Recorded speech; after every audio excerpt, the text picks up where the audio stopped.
કોઈ કર્યા હતા સદીશોના સરવાળા અને બાદબાકી. અત્યારે આપણે ચાલી રહ્યા છે ગાણિતિક પદ્ધતિ. ગાણિતિક પદ્ધતિ જે છે એની થિયરી જેવું કશું હોતું નથી. ગાણિતિક પદ્ધતિ જે છે સીધે સીધું એક્ઝામ્પલ્સ હોય છે, એટલે આપણે લોકો એના એક્ઝામ્પલ જ કરીએ છીએ, એના પર ફોકસ કર્યો છે. કોઈને એવી ઈચ્છા કે સાહેબ થિયરી જે છે થિયરી સિલેબસમાં નથી, ઇવન ટેક્સ્ટબુકમાં પણ નહીં દેખાય, પણ દાખલાઓ કરતી વખતે ગુણાકાર, ભાગાકાર, માનાંક, મૂલ્ય એ આપણી પાસે હોવું જોઈએ. લાસ્ટ ટાઈમ આપણે લોકોએ જે વ્યાખ્યાઓ જોઈ હતી એના પરથી બી ખબર પડી કે ભાઈ સદીશો જે છે એના અલગ અલગ પ્રકાર છે. સમાંતર છે, પ્રતિ સમાંતર, અસમાંતર, શૂન્ય, એકમ સદીશ. તો એના પરથી હવે આપણે લોકો આજે કરી રહ્યા છે સૌથી પહેલો અને ઇમ્પોર્ટન્ટ પોઈન્ટ, જેને કહેવામાં આવે છે સદીશોના ગુણાકાર. ગુણાકાર જે છે એ સિમ્પલ વસ્તુ છે કે લેટ્સ સે અ મિયર નંબર, જસ્ટ એક સંખ્યા છે જેને તમારા સદીશ વડે ગુણી નાખો એટલે ગુણાકાર કર્યો કહેવાય. એક્ઝામ્પલ આપીએ આપણે કે ભાઈ મારી પાસે અત્યારે કોઈ સદીશ જે છે એની સદીશની કિંમત લખતો જઉં છું હું, કે ભાઈ સદીશ જે છે એને હું નામ આપતો જઉં છું સદીશ 3i cap minus j cap અને માઇનસ 2k કેપ. હવે કેપ એટલે આપણને શું ખબર પડી લાસ્ટ ટાઈમ કે ભાઈ એકમ સદીશ હોય તો એની પાસે શું હોય, તો કે સદીશ પોતે પણ હોય અને સદીશનું પાછું મૂલ્ય પણ હોય, અને એને આપણે કહીએ છીએ એકમ સદીશ. એ જ રીતે આપણી પાસે કેપ જે છે એ જે તે દિશા બતાવે છે. તો જે તે દિશા માટે પણ આપણે કેપ લખવા માટે હવે ગઈ વખતથી ખબર પડવા માંડી કે ભાઈ કેપ એટલે શું. તો સદીશ એ બરાબર 3i cap minus j cap minus 2k cap જે છે એ આપણા સદીશના સિમ્પલી નંબર્સ છે. હું એને એવું કહેવા માંગુ છું કે 3a સદીશ, આનો મિનિંગ એવો થયો કે આ જે સદીશ જે છે એને તમે આગળ ગુણી નાખ્યો છે. આને એકદમ સિમ્પલ થિયરીની લેંગ્વેજમાં વાત કરીએ તો આપણે એવું લખી શકીએ કે ભાઈ સદીશ છે એના 3 ઘટક હોય. એક્સ દિશાનો ઘટક છે આઈ કેપ, કોમા વાય દિશાનો ઘટક છે જેને લખીએ આપણે જે કેપ, અને ઝેડ દિશાનો ઘટક છે એને કહેવાય છે કે કેપ. હું આવું લખું છું, અચળાંક લખું છું આલ્ફા સદીશ એ, તો આનો મિનિંગ એવો થયો કે સદીશ આલ્ફા જે છે એની સાથે ગુણી જશે. તો અહીંયા આવું થઈ જશે alpha a x i cap, alpha a y j cap અને alpha a z k cap. તો આ સિમ્પલ થિયરી વસ્તુ થઈ કે જ્યાં આલ્ફા જે છે અચળાંક છે, એમ આપણી પાસે અહીંયા સંખ્યા છે 3 છે, એને સૌથી પહેલા બ્રેકેટની બહાર લખી નાખું છું, પછી આપણે અંદર ગુણવાની શરૂઆત કરી દઈએ. 3i માઇનસ જે માઇનસ 2k કેપ. તો આપણી પાસે આનો આન્સર થઈ ગયો 9i cap minus 3j cap અને માઇનસ 6k કેપ. તો કોઈ આપણને પૂછે છે કે ભાઈ સદીશ 3a ની કિંમત કેટલી, તો આ રહી સદીશ 3a ની કિંમત. આને કહેવાય છે સદીશોનો ગુણાકાર કર્યો. ભાગાકાર બી ઇનડાયરેક્ટલી ગુણાકારમાં ઇન્ક્લુડ કરવો હોય તો થઈ શકે એવો છે. તો પહેલા આપણે ગુણાકારનો એક સિમ્પલ એક્ઝામ્પલ લઈએ કે ભાઈ ગુણાકાર જે છે સરવાળા છે, બાદબાકી છે, ઓલ ઇન વન ટુગેધર. તો ભાઈ ઓલ ઇન વન ટુગેધર કરવા માટે હું એવું કઈ કરી દઉં છું કે ભાઈ સદીશ એ ની કિંમત છે એ છે માઇનસ આઈ minus j n plus k cap, અને લેટ્સ સે સદીશ બી જે છે એની કિંમત છે 2i minus j n plus k cap, and સદીશ સી જે છે એની કિંમત છે 4i minus j N minus કે કેપ. ચલો ભાઈ આપણી પાસે જે પણ ડેટા હતો એ ડેટા પ્રમાણે મેં આ વસ્તુ મૂકતો ગયો. હવે મારે તમને એવું કહેવું છે કે આ જે છે એમાં તમારે આવો આન્સર લાવવાનો છે સદીશ 3a minus 4b minus 4c. તો આનો મિનિંગ એવો થયો કે સરવાળા ને બાદબાકીમાં બાદબાકી દેખાય છે અત્યારે, તો આપણી પાસે લેટ્સ સે વચ્ચે કે પ્લસ મૂકી દઈએ, તો પ્લસ અને માઇનસ પણ છે અને ગુણાકાર પણ છે. તો આનો મિનિંગ એવો થયો કે ગુણાકાર પ્લસ અને માઇનસ બધું જ ઓલ ઇન વન ટુગેધર. તો હું ડાયરેક્ટલી અહીંયા જે પણ ઘટકો આપ્યા છે એને 3 વડે ગુણી નાખું એ ને, તો મારી પાસે અહીંયા થઈ જશે minus 3i minus 3j and plus 3k cap. વચ્ચે કમ્પલસરી પ્લસ છે એટલે પ્લસ મૂકતો ગયો. 4 ઇન્ટુ બી છે એટલે આપણે એને 4 ને સદીશ બી વડે ગુણી નાખીએ એટલે આપણી પાસે આવશે 8i માઇનસ 4j વત્તા 4k કેપ, અને માઇનસ 4 વડે અંદર ગુણતા જઈએ તો આપણને મળશે 16i માઇનસ 4j કેપ અને અહીંયા આવી ગયા -4k કેપ. હવે જે આપણે સરવાળા બાદબાકી કરતા જઈએ ભાઈ -16i -3i એટલે આપણી પાસે આ -19i -19 + 8i એટલે -11i. સેમ કોર્સમાં -4 +4 અને -4 જતા રહેશે, -3j બાકી રહેશે. એ જ રીતે આપણી પાસે -+4k +4k અને +3k એટલે આપણી પાસે રહેશે 11k કેપ. તો આ થઈ ગયો આપણો આન્સર. તો આ જે છે સિમ્પલી સદિશોના ગુણાકારની પદ્ધતિ છે. આ જ ક્વેશ્ચન જે છે એને હું હવે થોડું મોડિફાઈ કરું છું અને એવું કહું છું કે જે રકમ આપી હતી જેમાં મેં આવું લખ્યું હતું કે સદિશ 3a -4b અને -4c નો એકમ સદિશ શોધો. તો તમે શું કરવાના આમાં એ કોઈ મને જણાવી શકે? ચલો 3a 4b અને 4c જે છે એનો આન્સર મને અહીં આગળ જે છે લખી નાખીએ છે તો આપણી પાસે અહીંયા શાંતિ રહે. તો પહેલાનો આન્સર હતો આપણી પાસે -16 -19 એટલે -11i. છેલ્લામાં પણ +11k હતા અને -3 જે +4 0 ગયા એટલે -3j કે બાકી રહ્યો હતો. હવે મને કોઈ કહી શકે કે ભાઈ મારે આ જે 3i 3a -4b અને -4c જે છે એનો એકમ સદિશ શોધવા માટે કયું સૂત્ર વાપરું? બોલો. પથિક મહેતા, વાસુ, જયરાજ, દર્શી, જીયા, કૌશર, બોલો બેના ભાઈઓ. હોમવર્ક કરી લીધું આજે તો ક્રોસ ચેક કરી લઈએ આપણે શું સૂત્ર વાપરી શકાય.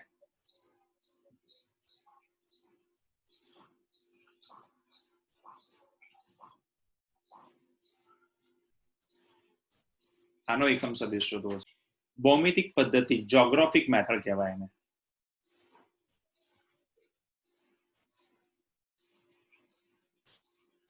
જોગ્રાફિક મેથડ જે છે દોરવી ઈઝી છે. એમાં ત્રિકોણનો નિયમ છે એ સૌથી સિમ્પલ છે, પણ સમાંતર બાજુ ચતુષ્કોણનો નિયમ છે એ ઘણા બધા અંશે લોકોનો ભોગ લેવો નિયમ છે. પણ થ્રુ આઉટ 12મા ધોરણમાં થ્રુ આઉટ જ્યારે 2 કે 2 કરતા વધારે આપણી પાસે હશે ત્યારે આપણને જરૂર પડશે. તો સૌથી પહેલા આપણે એની શરૂઆત કરીએ છીએ કે ભાઈ ભૌમિતિક જોગ્રાફિક મેથડ એટલે શું. તો લેટ્સ સે મારી પાસે અત્યારે પહેલામાં આપણે કિંમતો મૂકતા હતા, હવે ખાલી આપણે દોરવાનો છે. એક સદિશ આવી રીતે જેમ તેમ પડેલો છે કોઈ સમતલમાં અને બીજો સદિશ જે છે એ આવી રીતે પડેલો છે એ અને બી રીતે. મારે બંને સદિશને ભેગા કરવા છે એટલે કે સદિશોનો સરવાળો કરવો છે જોગ્રાફિક મેથડથી. તો ભૌમિતિક પદ્ધતિથી જ્યારે સદિશોના સરવાળા કરીએ છીએ ત્યારે એના માટે એક સિમ્પલ મેથડ છે જેને કહેવામાં આવે છે હેડ ટુ ટેલ મેથડ. હવે બે વસ્તુઓ છે, ઘણા લોકો હેડ ટુ હેડ પણ કહે છે અને ઘણા લોકો હેડ ટુ ટેલ પણ કહે છે.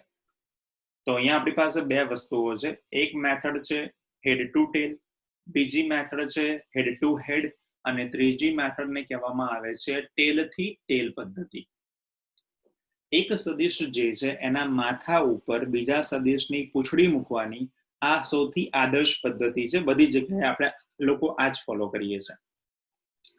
હેડ થી હેડ એટલે એક સદિશ એનું માથું ઉપાડો અને બીજા સદિશના માથા અને બંનેને ભેગા કરી દો, તો આ પણ એક પદ્ધતિ અલાઉડ છે. ત્રીજી પદ્ધતિ કહેવામાં આવે છે ટેલ થી ટેલ પદ્ધતિ. તો બંને સદિશ જે છે એની પૂંછડીઓને ભેગી કરી દો અને બંનેને જોડી દો અને એનાથી જે પરિણામ મળે એને કહેવાય છે ટેલ થી ટેલ પદ્ધતિ. તો આપણે સૌથી કોમન પદ્ધતિ જે છે, સૌથી ઈઝી અને સૌથી વધારે ફેમસ છે એનો ઉપયોગ કરીએ છીએ. તો હું આ સદિશ જે છે એને પકડી લઉં, મૂકી દઈએ અને બીજો સદિશ જે છે એને હું એના માથા ઉપર મૂકી દઉં છું. યસ, તો આ જે સદિશ ઉપાડી અને એના માથા પર મૂકી દીધો, જ્યાં સદિશનો જે શેપ અને જે ડિરેક્શન આપી જેમાં અત્યારે હું કોઈ પણ પ્રકારનો ફેરફાર કરતો નથી. તો સદિશ બી ત્રાસો આપેલો હતો, તો સદિશ એ ના માથા ઉપર સદિશ બી ની પૂંછડી મૂકી દીધી છે, એને કહેવાય છે હેડ થી ટેલ નું કોમ્બિનેશન. તો ચલો, એકનો માથો નો ભાગ આવી ગયો, કવર થઈ ગયો અને બીજાની પૂંછડી કવર થઈ ગઈ. હવે બંનેના એક એક વસ્તુઓ બાકી રહી ગઈ છે. સદિશ એ ની પૂંછડી બાકી રહી ગઈ છે અને સદિશ બી જે છે એનું હેડ બાકી રહી ગયું છે, માથું. તો બંનેને જોડી દઈએ. તો આ જે મળ્યો છે એને કહેવાય છે બંનેનો પરિણામી સદિશ, સદિશ સી, જેને કહેવાય છે બંને સદિશો જે છે એનો સરવાળો. તો આ થઈ ગયું. સદિશો હોય એ જે દિશામાં જતા હોય એવી જ રીતે એને ઉપાડી લો અને બીજો સદિશ છે માથા ઉપર મૂકી દો. જેટલી લંબાઈનો, જેટલા યુનિટનો, જેટલા એકમનો હોય. અત્યારે આપણને ગ્રાફિકલ મેથડમાં ક્યારેય એની કિંમતો નહીં આપી હોય, આપણને ખાલી સદિશ આવી રીતે ડ્રો કરીને આપી દીધા છે. તો આ સદિશ જે છે એને કહેવાય છે બંને સદિશો જે છે એ બંને સદિશો માટેનો આપણી પાસેનો સરવાળાનો નિયમ, પણ ભૌમિતિક પદ્ધતિ માટે, જોગ્રાફિક પદ્ધતિ માટે. હવે અમુક લોકોને એવો પોઈન્ટ આવે કે સર આ જે છે એનો ઉપયોગ શું છે? યસ, એ બહુ ઇમ્પોર્ટન્ટ વસ્તુ છે. કેમ કે આપણે ગુજરાતી લોકો છે કે ઇન્ડિયામાં કોઈ પણ લોકો હોય એ પહેલો ક્વેશ્ચન પૂછે કે ભાઈ દેતી ક્યાં હે? તો લેટ્સ સે આપણે મોસ્ટ ઓફ જેટલા પણ લોકો જે છે આપણે લોકો પંખીને જોઈએ છે. થોડું પંખી જેવું દેખાતું નથી પણ આપણે દોરી લીધું છે, પંખી જેવું છે આપણી પાસે.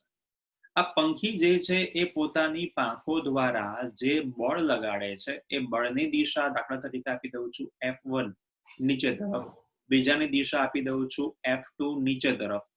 એકચ્યુઅલી આવી રીતે નથી હોતું. એકચ્યુઅલી આ જે બળ લાગે છે એ આ દિશામાં હોય છે, આવી રીતે ત્રાંસુ હોય છે. કેમ કે આવી રીતે આમ ફેલાવે તો નીચે તરફ હવાનું ઝોકું આવે. તો આ જે છે એ પહેલું બળ છે F1, નીચેથી બળ આવ્યું F2. તો એનું પરિણામ સ્વરૂપ જે બળ લાગે છે, જેને બંને બળનો સરવાળો પરિણામી બળ કહેવાય, એના કારણે પંખી કઈ તરફ જઈ રહ્યું છે? ઉપર તરફ. તો આ જે છે સમજૂતી જે છે એ સદિશો વડે પ્રોપરલી આપી શકાય. આના સિવાય મોસ્ટ ઓફ પબ્લિક જે છે આપણે ત્યાં આગળ એ બધા જ નાના હશે કે મોટા હશે, લોકો ગિલોલ જે છે એ રમીને આયા હશે કે ભાઈ વાય શેપ નું હોય છે, ગિલ્લોલ આવા વાય શેપ નું હોય છે. હવે ગિલોલ જે છે એને દોરી બાંધેલી છે. હવે પથ્થર જે છે એ બાંધી અને મારે આ જે દોરી જે છે એને પાછળ તરફ ખેંચવી જોઈએ. ચલો ભાઈ, તો હવે હું બીજા કોઈ કલરથી બતાવી દઉં છું કે આ જે છે એ મારે પાછળ મેં પહેલો એનો છેડો ખેંચ્યો, બીજો જે છે એને મેં પાછળ તરીકે ખેંચ્યો. તો આ બંને રિઝલ્ટ જે છે એ કઈ તરફ ના થયા? તો આ પહેલાનું રિઝલ્ટ જે છે F1 પાછળ તરફનું, બીજાનું પણ બળ લગાડ્યું પાછળ તરફનું, પણ એનું રિઝલ્ટ જે છે એ મને મળ્યું ઉપર તરફ, એટલે આગળ તરફનું. તો આવા અસંખ્ય એક્ઝામ્પલ્સ જે છે જ્યાં બળની મદદથી તમે એના પરિણામી સદિશની માહિતી મેળવી શકો છો. તો આ પદ્ધતિ જે છે એને કહેવાય છે જોગ્રાફિક પદ્ધતિ, ભૌમિતિક પદ્ધતિ, દોરવાની પદ્ધતિ. દોરવાની પદ્ધતિ એટલે આપણે જેટલી પણ હવે આકૃતિઓ આવશે through out chapter number 5, 6, 7 up to જ્યાં સુધી ફિઝિક્સ તમે ભણશો ત્યાં સુધી, ત્યાં દરેક વખતે આપણે ફિઝિક્સ જે છે એની આકૃતિઓ સમજવા માટે, દોરવા માટે આપણે આ જે ભૌમિતિક પદ્ધતિઓ છે એનો જ ઉપયોગ કરીએ છીએ અને એ આપણું ફાઇનલ રિઝલ્ટ છે. તો સૌથી પહેલી વસ્તુ થઈ ગઈ આપણી પાસે કે F1 છે, F2 છે, બંનેની દિશા છે બેકવર્ડ છે અને એનું પરિણામ આપણને જેમ આ બંનેનો સરવાળો કર્યો એને કહેવામાં આવે છે સદિશો જે છે એનો સરવાળો કર્યો ભૌમિતિક પદ્ધતિ. હવે આપણને એવી ઈચ્છા થાય કે સર બે કરતા વધારે બી સદિશોનો સરવાળો થઈ શકે? યસ, તમારી ઈચ્છા હોય એવા. એટલે અત્યારે હું એમ કહી દઉં છું કે આ એક એ પડ્યો છે, બીજો બી આમ પડ્યો છે, ત્રીજો જે છે એ આમ પડ્યો છે, ચોથો જે છે આમ પડ્યો છે, પાંચમો આમ પડ્યો છે. આવી રીતે 5 સદિશો પડ્યા છે, બરોબર છે. અત્યારે સિમ્પલી બધા સદિશો જે છે એના હું નામકરણ આપણે રફલી આપતા જઈએ. તો લેટ્સ સે આ છે સદિશ A છે, સદિશ B છે, સદિશ C છે, સદિશ D છે અને સદિશ E છે. સદિશો જે છે એને આપણે આવી રીતે મૂકેલા છે. આના માટે કોઈ પર્ટિક્યુલર જોવા જઈએ તો નિયમ હોતો નથી, પણ એ જે દિશામાં હોય એ દિશા રાખો તો એને કહેવામાં આવે છે સદિશોનો સરવાળો કર્યો. અને એ જે દિશામાં છે એના કરતા વિરુદ્ધમાં મૂકો તો એ કહેવાય બાદબાકી કરી અથવા તો માઇનસ કરી. તો દાખલા તરીકે સદિશ એ જમણી તરફ જઈ રહ્યો છે તો હું એનો વિરુદ્ધ સદિશ જે છે એ ડાબી બાજુ થવો જોઈએ. સદિશ બી જે છે એ થોડોક ઉપર તરફ સ્લેન્ટિંગ છે તો સદિશ બી માઇનસ જે છે એ વિરુદ્ધ દિશામાં હોય. સદિશ સી જે છે એ નીચે તરફ છે તો એનો વિરુદ્ધ સદિશ માઇનસ સદિશ સી ઉપર તરફ.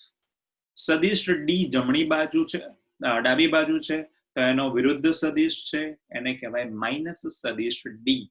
સદિશ ઈ જમણી બાજુ છે તો માઇનસ સદિશ ઈ. તો સદિશોના સરવાળા અને બાદબાકી માટે એક સિમ્પલ વસ્તુ છે કે એ જે દિશામાં જતો હોય એના કરતા વિરુદ્ધ દિશા જે છે એ તમે લઈ લો તો એને સદિશની બાદબાકી તરીકે ગણવામાં આવે છે. એઝ ફોર એક્ઝામ્પલ આપણે થોડુંક એક એક્ઝામ્પલ જોઈએ કે દાખલા તરીકે મારી પાસે કોઈ સદિશ જે છે એ સદિશ એ આવી રીતે જઈ રહ્યો છે અને સદિશ બી જે છે એ આવી રીતે જઈ રહ્યો છે.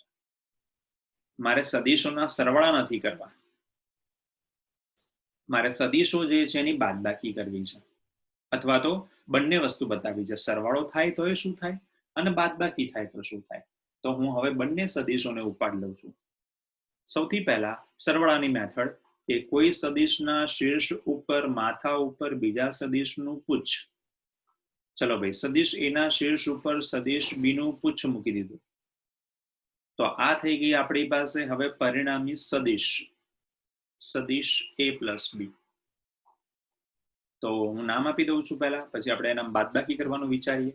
તો સદિશ a, સદિશ બી, સદિશ સી જે છે એ બંનેનો પરિણામી સદિશ છે.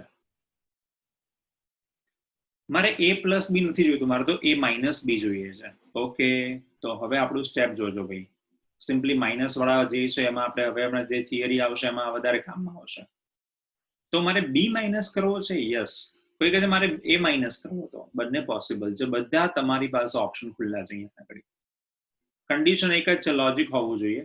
સદિશ એ એમનો એમ રાખું છું, મારે માઇનસ મૂકવો છે તો સદિશ બી ની દિશા જે છે વિરુદ્ધ કરી નાખી. તો પરિણામી સદિશની દિશા જુઓ ભાઈ, પહેલા જે હતી એના કરતા કઈ નવી જ મળશે. પહેલા કઈ તરફની હતી?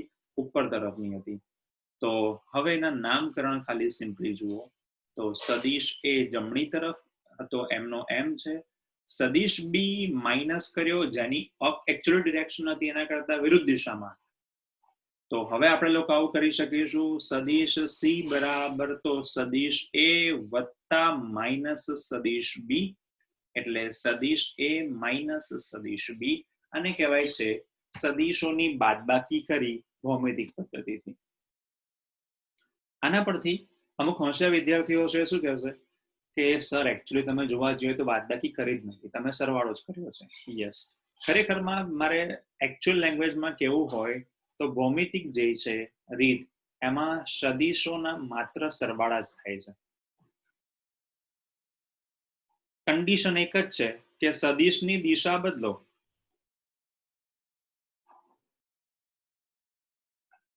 તો એ ઋણ થઈ જાય અને પછી ઉમેરો તો થઈ ગઈ આપણી બાદબાકી. તો આ જે છે એ સદિશોની ભૌમિતિક પદ્ધતિ છે, જેને કહેવામાં આવે છે એકચ્યુઅલી અત્યારે આપણી પાસે બે સદિશ છે, બે સદિશોને ભેગા કરો છો તો આપણને પદ્ધતિ જોવા મળી, એને કહેવામાં આવે છે ત્રિકોણની પદ્ધતિ. તો જ્યારે જ્યારે સદિશોમાં બે સદિશોનો ઉપયોગ હશે ત્યારે આપણી પાસે ત્રિકોણની પદ્ધતિ છે અને સમાંતર બાજુ ચતુષ્કોણની પદ્ધતિ છે. એ કરતા પહેલા એક નાનકડું સિમ્પલ એક એક્ઝામ્પલ લઈ લઈએ એટલે થોડું આ ક્લિયર. મારી પાસે લેટ્સ સે આવા અમુક સદિશોનો સમૂહ પડ્યો છે, પછી બીજો સદિશ આવો પડ્યો છે, ત્રીજો સદિશ જે છે એ આવો પડ્યો છે,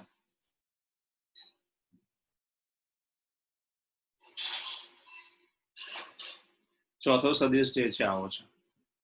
તો આવા સદિશોને ભેગા કરી શકાય છે? યસ, તમારા કોન્સેપ્ટ મુજબ તમે તમારી આકૃતિઓ નાના હતા ત્યારે પેલા જીગસો પઝલ આવતા હતા કે આ નિયમિત આકાર હોય એમાં બધાને ભેગા કરીને પિક્ચર બનાવો. આપણે સદિશો જે છે એની કોઈ દિશા બદલવી નથી, જે જ્યાં છે ત્યાં બરોબર છે. ખાલી એક જ સૂત્ર માથા પર મગજમાં રાખીશું આપણે કે એક સદિશના માથા ઉપર બીજા સદિશની પૂંછડી, અને બધું અટક્યા પછી જે છેલ્લે બચશે એ સદિશનું માથું અને બીજા કોઈ સદિશની પૂંછડી રહેવી જોઈએ, એ બંનેને જોડી દઈશું. તો આપણી આકૃતિ હવે આવી દેખાશે કે જ્યાં સૌથી પહેલો સદિશ એ એમનો એમ, એના માથા ઉપર બીજો સદિશ એમનો એમ, આ જે સદિશ બચ્યો એના માથા પર ત્રીજો સદિશ એમનો એમ, જેની દિશા જે છે ના બદલાવી જોઈએ એટલે પાછો એને ઉપાડી લઈએ. એના પછીનો સદિશ જે છે એની દિશા વિરુદ્ધ છે, યસ, એને આ ઉપાડી લઈએ. છેલ્લે આપણી પાસે જે સદિશ બચ્યા છે એનું માથું અને ટેલ બાકી રહેવા જોઈએ. તો આપણી પાસે સૌથી ઉપર દેખાય છે એ સદિશનું માથું છે અને નીચે સદિશ બાકી છે એની આપણી પાસે પૂંછડી છે. તો સદિશોને જોડી દીધા છે. તો હવે એનું નામકરણ કરતા જઈએ કે લેટ્સ સે સદિશ એ, સદિશ બી, સદિશ સી, સદિશ ડી. તો પરિણામી સદિશ જે છે એમાં એ વત્તા બી વત્તા સી વત્તા ડી આ બધું અંદર આવી ગયું હશે. તો પરિણામી સદિશનો મિનિંગ એવો થાય કે જેમાં બધા જ સદિશો જે છે એની અસર તમને એમાં જોવા મળે. તો આ પદ્ધતિ જે આપણે જોઈ છે એને કહેવામાં આવે છે સદિશોના સરવાળાની અથવા બાદબાકીની ભૌમિતિક પદ્ધતિ. બાદબાકી જેવું ખરેખરમાં કશું હોતું નથી. ખાલી સદિશોની દિશા બદલી નાખશો તો આપણે કરી નાખીશું સદિશોની બાદબાકી કરી કહેવાય. આ જ વસ્તુ જે છે બી એને રિવર્સ કરી નાખો તો માઇનસ બી કહેવાશે. સી ની દિશા ઓપોઝિટ કરી નાખો તો માઇનસ સી કહેવાશે. તો સદિશોના માટે આપણે head to head, head to tail, tail to head, tail થી ટેલ આવા ઘણા 4 ઓપ્શન છે આપણી પાસે. પણ આપણે ઓલવેઝ આપણે એવું ફોલો કરીએ છીએ કે એક સદિશના માથા ઉપર બીજા સદિશ જે છે એની પૂંછડી રહેવી જોઈએ. હવે આ સદિશોના જે સરવાળા કર્યા બાદબાકીની મેથડ શીખ્યા એમાં આપણે 2 જ પદ્ધતિઓ યાદ રાખવાની છે. મેં તમને ઇનડાયરેક્ટલી કીધી કે સદિશો જે છે એનો અલ્ટિમેટલી થાય છે તો સરવાળો જ. તો કહીએ છીએ આપણે થિયરી પણ છે કે ભાઈ સદિશોના સરવાળા માટે ની ભૌમિતિક પદ્ધતિ.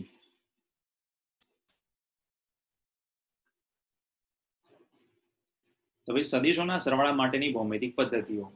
તો સદિશોના સરવાળા માટેની ભૌમિતિક પદ્ધતિઓ જે છે આપણી પાસે 2 છે.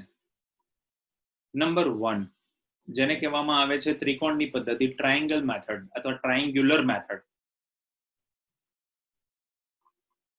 અને બીજીને કહેવામાં આવે છે સમાંતર બાજુ ચતુષ્કોણની પદ્ધતિ. ફિઝિક્સમાં આ 2 પદ્ધતિઓ બહુ ફેમસ છે. એના સિવાય આપણી પાસે જ્યારે ઉપયોગ કરીશું ત્યારે આપણે સાઇનનો ખૂણો, સાઇન મેથડ અથવા કોસાઇનનો ખૂણો, કોસાઇન મેથડ એ પણ વાપરી શકો છો.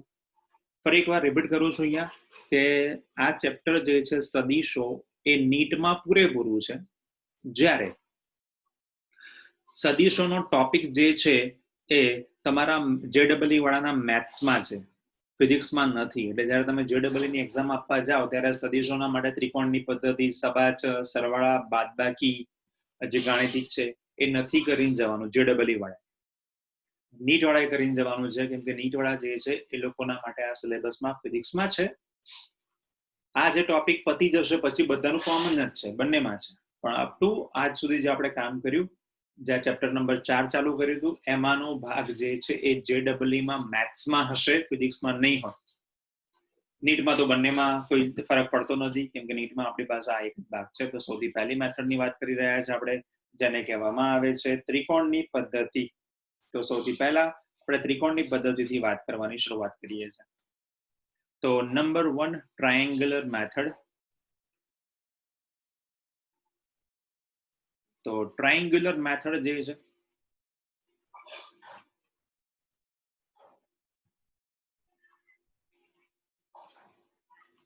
નામ સજેસ્ટ કરે છે કે ભાઈ ત્રિકોણની પદ્ધતિમાં ત્રિકોણ જ ના હોય તો મજા ના આવે.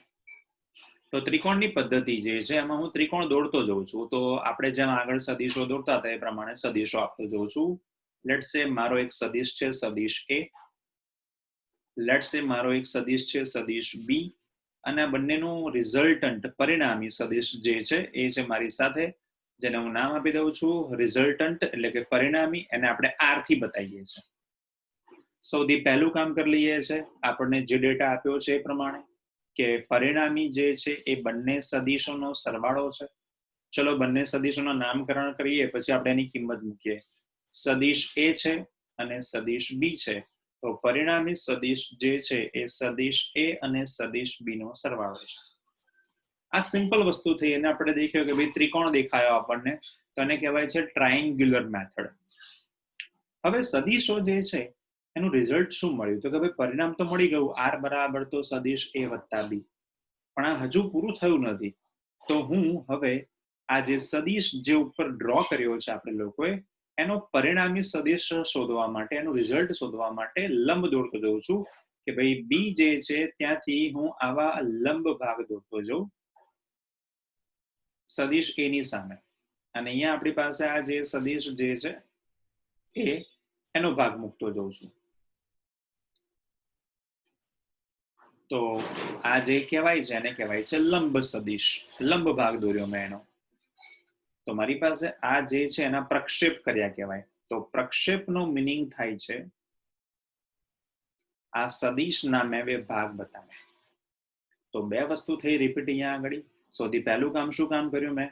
તો સૌથી પહેલું કામ કર્યું મેં બે સદિશો ઉપાડ્યા. સદિશના ઉપર જેમ શીર્ષ અને પૂછ મૂકીએ છે એ નિયમ એપ્લાય કરી દીધો, અને સદિશ બી નું માથું એના ઉપરથી એક્સ અક્ષ પર મેં કોઈ લંબ દોરી નાખ્યો. મારી પાસે હવે આ સદિશના લંબ દોરી ગયા છે.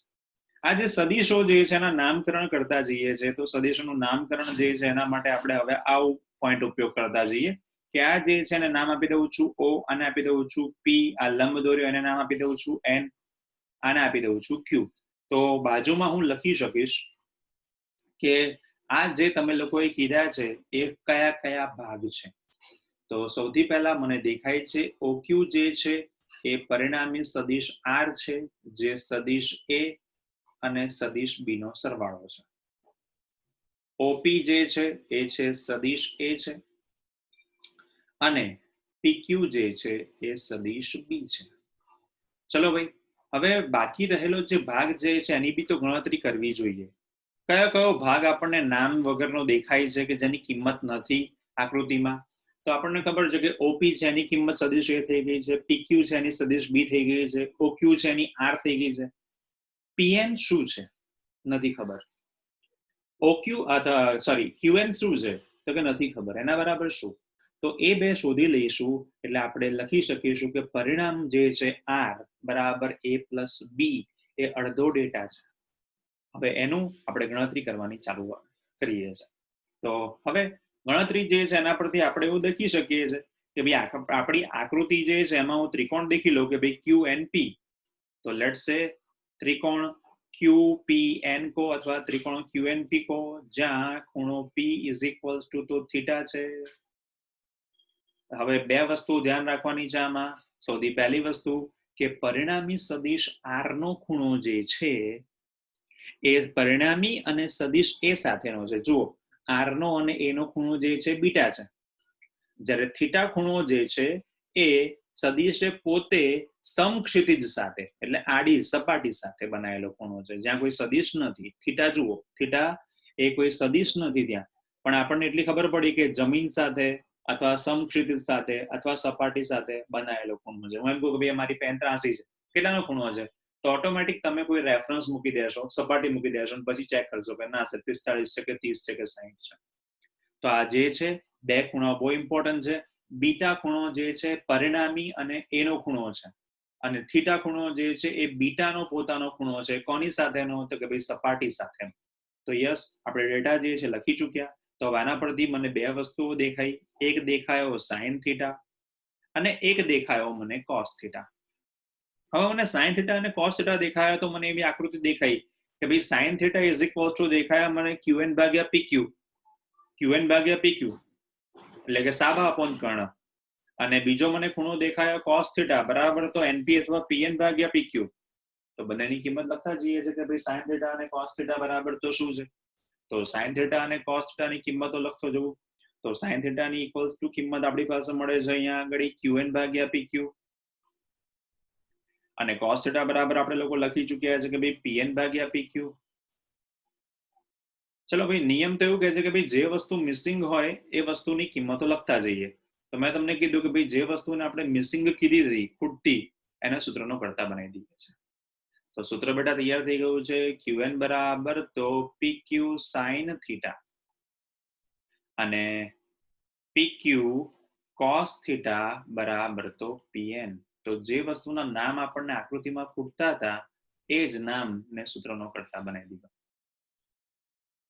હવે આ ત્રિકોણ જે દેખાય છે મને કાટકોણ ત્રિકોણ દેખાય છે QPN.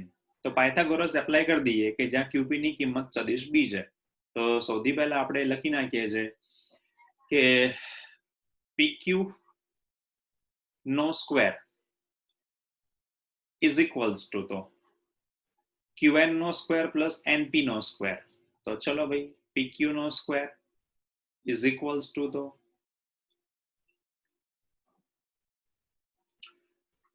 PN નો સ્ક્વેર વત્તા QN નો સ્ક્વેર. ચલો ભાઈ PQ જે છે એનો સ્ક્વેર છે એટલે કોઈ પણ સદિશનો સ્ક્વેર એટલે આપણને યાદ આવે પરિણામી સદિશ કહેવાય. તો પરિણામી સદિશ કહેવાય એ પહેલા આની કિંમત મૂકતો જઉં છું હું. PN નો સ્ક્વેર વત્તા QN નો સ્ક્વેર. ચલો ભાઈ નિયમ પ્રમાણે આપણે જે પણ મૂકવાનું હતું એ તો તૈયાર થઈ ગયું આપણી પાસે.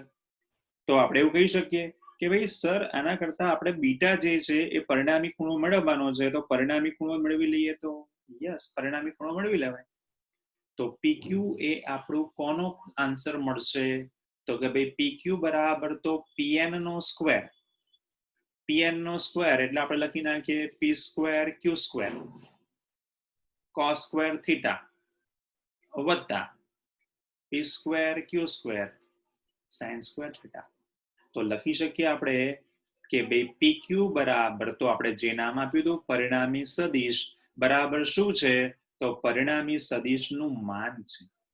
વર્ગ કરો સરવાળો કરો વર્ગમૂળ કરો તો આપણે થીટા બરાબર કિંમત લખી તો આપણને કિંમત મળે છે જેને યાદ રાખવાની છે કે જે તમારો પરિણામી R મળ્યો એ પરિણામી R જે છે એનું મૂલ્ય મળ્યું ક્યારે જ્યારે તમે લોકો B બરાબર લો છો ત્યારે.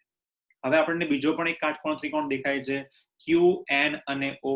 ચલો ભાઈ એની બી ડિટેલની ચર્ચા કરીએ. એ સૂત્ર તો આપણા માટે કામનું છે તો લખી નાખું છું ત્રિકોણ બરાબર તો QNO માટે ફરીથી એ જ સ્ટોરી રિપીટ થવાની છે. કઈ તો ચલો ભાઈ ઓરિજિનલ OQ નો સ્ક્વેર બરાબર QN નો સ્ક્વેર વત્તા ON નો સ્ક્વેર. તો લખીએ છે કે ભાઈ QN નો સ્ક્વેર ઇઝ ઇક્વલ્સ ટુ તો આપણી પાસે મળશે સોરી OQ નો સ્ક્વેર ઇઝ ઇક્વલ્સ ટુ આપણી પાસે મળશે OQ નો સ્ક્વેર ઇઝ ઇક્વલ્સ ટુ તો ON નો સ્ક્વેર વત્તા QN નો સ્ક્વેર. ચલો ભાઈ આકૃતિ બધા જુઓ પછી નવી લિંકમાં આગળ વાત કરીએ. તો આપણે જેની વાત કરી રહ્યા છે OQ નો સ્ક્વેર બરાબર તો QN નો સ્ક્વેર વત્તા ON નો સ્ક્વેર. તો આ થઈ ગયો આપણી પાસે કાટકોણ ત્રિકોણ જેને કહીએ છીએ આપણે ત્રિકોણની પદ્ધતિ. તો ત્રિકોણની પદ્ધતિમાં આકૃતિમાં આપણે એવું કહીએ છે કે સદિશ A ના શીર્ષ ઉપર સદિશ B જે છે એનું પુચ્છ મૂકી દીધું છે અને પરિણામી સદિશ દોરી નાખ્યો છે R બરાબર તો A પ્લસ B. હવે PN બરાબર તો PQ cos θ આકૃતિ ઉપરથી દેખાય છે અને QN બરાબર PQ sin θ એ પણ આકૃતિ ઉપરથી દેખાય છે. ઇવન cos θ sin θ ની કિંમત બરાબર PN ભાગ્યા PQ અને sin θ ની કિંમત છે QN ભાગ્યા PQ આવી રીતે મૂકી દીધા છે. આખો ત્રિકોણ જે છે જ્યાં બીટા ખૂણો છે જેને કહેવાય છે A એટલે કે આપણું એક બળ A એટલે એક સદિશ છે અને બીજું જે છે રિઝલ્ટ ત્રીજો જે છે એની વાત નથી કરવી કેમ કે ત્રીજા ઉપરથી આપણે ઓલરેડી cos અને sin ની કિંમતો લઈ આવ્યા છે. તો પાયથાગોરસ આપણને દેખાય છે OQ નો સ્ક્વેર બરાબર તો QN નો સ્ક્વેર પ્લસ ON નો સ્ક્વેર. પણ ON ની આખાની કિંમત નથી આપણી પાસે OP ની કિંમત છે સદિશ O અને PN ની કિંમત લઈ આવ્યા છે આપણે આકૃતિ ઉપરથી PQ cos θ. તો એની કિંમત મૂકતા પહેલા લખી નાખું છું કે ભાઈ ON બરાબર OP વત્તા PN અને આનો સ્ક્વેર લખી નાખીએ. હવે OQ આપણી પાસે QN ની કિંમત છે એ છે આપણી પાસે આકૃતિ ઉપરથી PQ sin θ વત્તા આપણી પાસે OP વત્તા PN નો સ્ક્વેર છે અને આપણે એવું લખી શકીએ કે ભાઈ OP નો સ્ક્વેર વત્તા 2 વખત OP વત્તા P ઇન્ટુ PN વત્તા PN નો સ્ક્વેર. હવે જ્યાં જ્યાં પણ આપણી પાસે cos અને sin એટલે કે PN અને QN મૂકવાના છે મૂકી દીધા છે. સદિશ જે છે એનું મૂલ્ય જ લખવાનું છે એટલે આપણે જ્યાં જ્યાં પણ જરૂર પડશે ત્યાં આપણે સદિશ A અને સદિશ B ની જગ્યાએ A અને B લખીએ છીએ અને મૂલ્ય લખવા માટે માનાંકમાં B નો સ્ક્વેર અને માનાંકમાં A નો સ્ક્વેર. પહેલા અને છેલ્લા સ્ટેપમાં sin square plus cos square છે બંનેને બાજુમાં લખી નાખો અને બાજુમાં લખ્યા પછી b સ્ક્વેર કોમન કાઢ લો તો sin square plus cos square બરાબર તો 1. તો સૂત્ર આવું બચશે આપણી પાસે માનાંકમાં a નો સ્ક્વેર 2ab cos θ વત્તા માનાંકમાં સદિશ b નો સ્ક્વેર બરાબર ડાબી બાજુ હતું આપણી પાસે OQ નો સ્ક્વેર OQ એટલે પરિણામી સદિશ R મૂકી દીધી કિંમત તો આપણને સૂત્ર મળી ગયું R સ્ક્વેર બરાબર તો a સ્ક્વેર એટલે કે સદિશ a ના મૂલ્યનો સ્ક્વેર વત્તા 2 ગુણ્યા સદિશ A અને B નું મૂલ્ય વત્તા સદિશ બી ના મૂલ્યનો પણ સ્ક્વેર. તો આ થઈ ગઈ આપણી પાસે કિંમતો. એની કિંમતો તૈયાર થઈ ગયા પછી આપણે એને સૂત્રનો કર્તા બનાવી દીધો તો આપણને આ પરિણામી સૂત્ર મળ્યું. છેલ્લું અને ઇમ્પોર્ટન્ટ સૂત્ર આ ચેપ્ટરનું, જેને કહેવામાં આવે છે કે આર કીધો અને સદિશ એ કીધો, બંને વચ્ચેનો ખૂણો કેટલો? તો કોઈ કહેશે કે સર બીટા શોધ્યો ને, પણ આપણે દાખલાઓમાં શોધવાનો છે. તો દાખલાઓ કરવા માટે હું તમને કહું છું શું સ્ટેપ કરીશું, પણ એ પહેલા આપણે આવું દેખી શકીએ છીએ કે હંમેશા ખૂણો માટે આપણે ઉપયોગ કર્યો તો ચેપ્ટર નંબર 3 માં જેને શબ્દ આપતા હતા આપણે ઢાળ બરાબર તો એમ. તો આર કેટલો ત્રાસો છે એ શોધવા માટે હું અહીંયા એક સૂત્રનો ઉપયોગ કરી લઉં છું, જેને હું નામ આપી દઉં છું, જેને કહેવાય છે tan બીટા.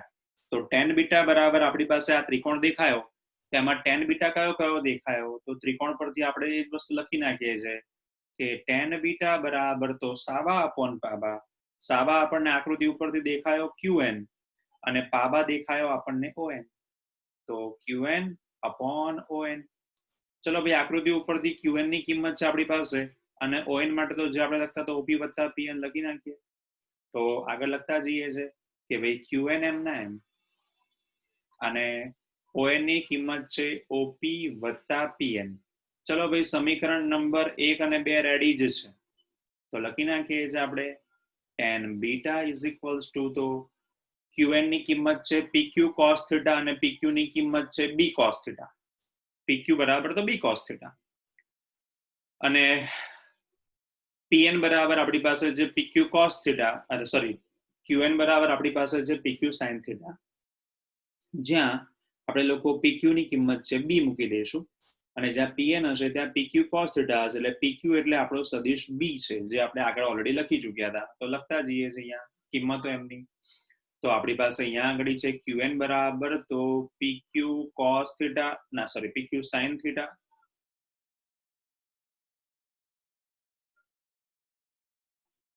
તો pq sin થીટા અપોન અહીંયા આપણી પાસે છે op વત્તા pn. op ની કિંમત છે સદિશ am નો m વત્તા pq cos થીટા. આપણે સદિશોનું મૂલ્ય લખતા હોઈએ છીએ એટલે આપણે લખવું જોઈએ ત્યાં આગળ pq ની કિંમત જે છે એ છે સદિશ b, એટલે માનાંકમાં સદિશ b એટલે b નું મૂલ્ય upon a plus b cos theta. હવે યાર આ tan બીટા ની કિંમત યાદ રાખવાની છે. આ tan બીટા એટલે કયો ખૂણો? આ tan બીટા એટલે એ ખૂણો કે જ્યાં એ આપણો પરિણામી સદિશે બનાવેલો ખૂણો જે છે એ. અત્યારે થોડું થિયરી જે છે લોડ લાગશે, હમણાં સાબિતીની સમજૂતી આપું છું વધારે ડિટેલમાં એટલે ક્લિયર થશે. આપણને ચેપ્ટર 2 માં મેં તમને ખૂણા શોધતા શીખવાડ્યા હતા, એટલે આપણે દાખલાઓમાં પણ આવું જ કરવું પડશે. બીટા બરાબર તો tan ઇનવર્સ પરિણામી બરાબર તો b sin theta divide by a વત્તા b ઇન્ટુ cos થીટા. આને કહેવાય છે ત્રિકોણની પદ્ધતિ. સમાંતર બાજુ ચતુષ્કોણની પદ્ધતિમાં પણ આપણે આ જ સૂત્ર લાવીશું, પણ મેથડ જે છે બંનેમાં સિમ્પલ છે કે થીટાનો ઉપયોગ આપણે લોકો કોઈ પણ બીજો સદિશ જે છે એનો કોઈ રેફરન્સ અક્ષ સાથેનો ખૂણો શોધવા માટે કરીએ છીએ અને બીટાનો ઉપયોગ જે છે એ આપણા પરિણામીનો ખૂણો છે. એટલે આ પ્રેક્ટિસથી થોડી થોડી ખબર પડતી જશે, શરૂઆતમાં કોઈને ખબર પડતી હોતી નથી. એક સિમ્પલ એક્ઝામ્પલ આપી દઉં કે આનાથી રિઝલ્ટ શું મળે. એક એક્ઝામ્પલ આપીએ કે ભાઈ બે વ્યક્તિઓ છે એ આમ ખેંચી રહી છે, આ દોરી છે જેને આવી રીતે આ કોઈક જગ્યા પરથી બાંધી દીધી છે અથવા તો ફિક્સ છે. કોઈ એને આ દિશામાં ખેંચે છે F1 બરાબર 2 ન્યૂટનથી અને બીજી વ્યક્તિ જે છે એને ખેંચી રહી છે 3 ન્યૂટનથી અને આ બંને વચ્ચેનો ખૂણો જે છે અત્યારે એ 45 અંશ છે. તો આ દોરીનો આ જે પોઈન્ટ છે એ કોની તરફ જશે? તો અત્યાર સુધી આવું હોય ત્યારે આપણે એવું કહી દઈએ કે જેનું બળ વધારે લાગે એ તરફ જશે. તો હવે આપણે આવું કહીશું નહીં. તો હવેથી આપણે બધા શું ઉપયોગ કરીશું? તો આનું પરિણામી બળ જે છે એ બંનેની વચ્ચેથી જ ક્યાંક રિઝલ્ટ આપણને મળશે. તો આપણે શોધી નાખીએ. F બરાબર સૂત્ર જે છે સૌથી પહેલા સદિશનો વર્ગ, તો હું નામ આપી દઉં છું પહેલાનો વર્ગ, પછી બીજા સદિશનો વર્ગ F2 નો વર્ગ, પછી 2 વખત બંને સદિશોનો ગુણાકાર અને પછી cos થીટા. ચલો હવે તો મૂકતા જઈએ કિંમતો આપણે એની. તો F1 નો સ્ક્વેર, F1 ની કિંમત જે છે મેં કીધી છે અહીંયા આગળ 2 ન્યૂટન, 2 નો સ્ક્વેર 4, F2 નો સ્ક્વેર 3 નો વર્ગ 9 વત્તા 2 ઇન્ટુ 2 ઇન્ટુ 3 cos 45 એટલે 1 ભાગ્યા √2. તો મને અહીંયા મળશે આન્સરમાં 9 ને 4 13 વત્તા અહીંયા લખી નાખું છું 6 ઇન્ટુ √2. અહીંયા આપણે 13 એમને એમ રહેવા દઈએ છે, 6 છે, √2 ની કિંમત 1.41 અથવા 1.43, 3 એમ ના એમ અથવા તો એમાં એકી ઘાત ઉમેરી દો તો જે આન્સર આવશે એ આપણો પરિણામીનો આન્સર આવશે. તો આ મેથડ જે છે એ સિમ્પલી કહેવામાં આવે છે જ્યારે